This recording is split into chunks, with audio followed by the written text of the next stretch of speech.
संसद में फिर मचा घमासान, असदुद्दीन ओवैसी ने फाड़ा बिल।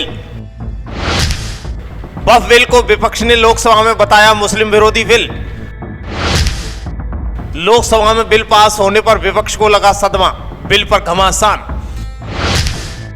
वक्फ संशोधन विधेयक बिल लोकसभा में पास हो गया है। देर रात 1:56 पर लोकसभा अध्यक्ष ओम बिरला ने यह ऐलान किया कि बिल के पक्ष में 288 वोट पड़े हैं, जबकि विरोध में 232 वोट पड़े।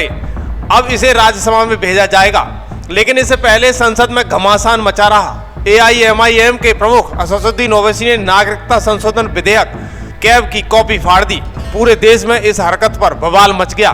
संसद के अंदर और बाहर विरोध होने लगा और अब इस पर शादाब शम्स का भी करारा हमला आया है। आखिर क्या है पूरा मामला, कौन सही कौन गलत, आपको दिखाएंगे हर एक एंगल से ये बिल पर जो चर्चा हुई है सदन में।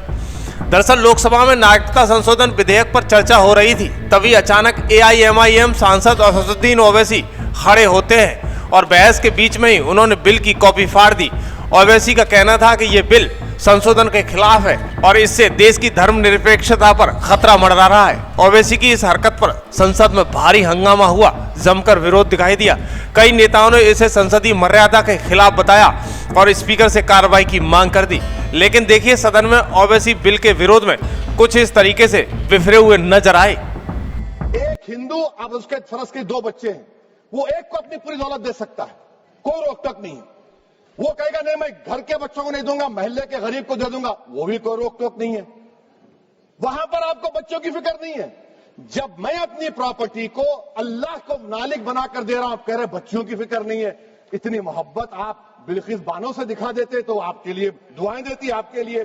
तो सर आप दूसरी बात आप देख लीजिए सर, आखिरी बात कहकर मैं अपनी बात को मुकम्मल कर रहा हूं सर। नहीं मुकम्मल कर रहा हूं, स्पीकर साहब बहुत टाइम दे दिए। सर आप देखिए इसमें अमित शाह साहब बोले कि इतनी प्रॉपर्टीज का कब्जा हुआ, चोरी हुई, ये हुआ। सर क्लॉज 2652A सेक्शन, अगर कोई प्रॉपर्टी बेचता है 2 साल की सजा थी, आपने क्या कर दिया उसको 6 महीने कर दिया। नॉन अवेलेबल था, आपने अवेलेबल कर दिया। सेक्शन 40 की बात करते हैं।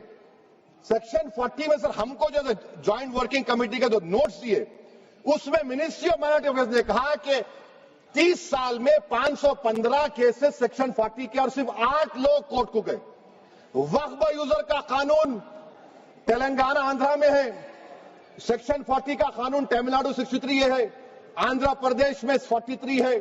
और सर आप डायरेक्शन दे रहे हैं, अच्छा क्लॉज 4218B देखिए सर, आप रूल बना रहे हैं, कोऑपरेटिव फेडरलिज्म के खिलाफ है, इतना रूल बना रहे हैं। और आखिर में सर मैं आपको बताना चाह रहा हूं स्पीकर साहब, ये बिल का मकसद सिर्फ मुसलमानों को जलील और रुस्वा करना है, मुसलमानों को दूसरे दर्जे का शहरी बनाने का इनका मकसद है।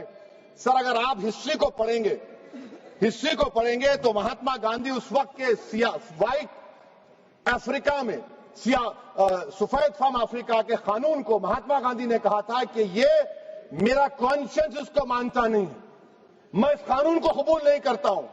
तो महात्मा गांधी ने क्या किया, उन्होंने उस कानून को फाड़ दिया। तो मैं गांधी की तरह इस कानून को फाड़ता हूं। ये अनकॉन्स्टिट्यूशनल है सर। इस देश में झगड़े पैदा करने का काम बीजेपी करना चाहती है मस्जिद और मंदिर के नाम पर, इसीलिए मैं इसका कंडेम करता हूं और मैं आपसे गुजारिश करता हूं कि मैंने अपने 10 अमेंडमेंट दी हैं, आप इसको कबूल करिए सर, मुझे बोलने का मौका दीजिए और उस पर डिवीजन का मैं डिमांड भी। दरअसल ओवैसी की इस हरकत पर संसद में भी जमकर हंगामा रहा। सत्ता पक्ष और विपक्ष के नेताओं ने इसे लोकतंत्र और संसद की मर्यादा के खिलाफ बताया। ओवैसी की इस हरकत पर भाजपा नेता शादाब शम्स का बड़ा बयान सामने आ गया है। उन्होंने इस कृत्य को देशद्रोह करार दिया है और कहा है कि भारत के संविधान का सीधा अपमान है। उनका कहना था कि ओवैसी बार बार देश में जहर घोलने की कोशिश कर रहे हैं। संसद में बिल की कॉपी फाड़ना संविधान का अपमान है, इसे पूरा देश देख रहा है, अतः उनको माफी मांगनी चाहिए। खुद कॉन्स्टिट्यूशन की बात करते हैं, संविधान की बात करते हैं और बिल फाड़ते हैं। उस संविधान की जिसकी कसम खाते हैं आप, उसका अपमान करते हैं। आपकी शर्म नहीं आ रही है आप लोगों को? आपको लग रहा है कि आपका ऐसा करने से शायद सत्ता पक्ष डर जाएगा? आप अपमान कर रहे हैं, देश देख रहा है आपको। अच्छे नागरिक बनिए, विरोध करना है विरोध कीजिए, विरोध की अनुमति है लोकतंत्र में, आप विरोध कीजिए, कायदे में विरोध कीजिए। देश की संपत्तियों को नुकसान पहुंचाए बगैर विरोध कीजिए। अराजकता फैलाए बगैर विरोध कीजिए।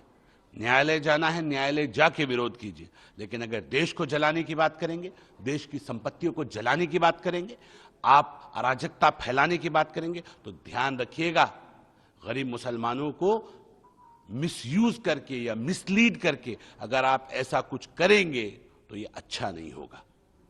मैं तमाम साथियों से ये अपील करता हूं, खासकर मुस्लिम समाज से, इनके बहकावे में बिल्कुल ना आए ये लोग, क्योंकि इनकी प्रॉपर्टियों को जाने का अंदेशा है, क्योंकि जो लोग चिल्ला रहे हैं इनकी संपत्तियां चली जाएंगी, जो लोग विरोध कर रहे हैं ये काबिज हैं, ये वक्फ माफिया हैं, इनकी संपत्तियों गरीब मुसलमान पे न चली जाए, इसलिए ये विरोध कर रहे हैं। इनके बहकावे में नहीं आना है।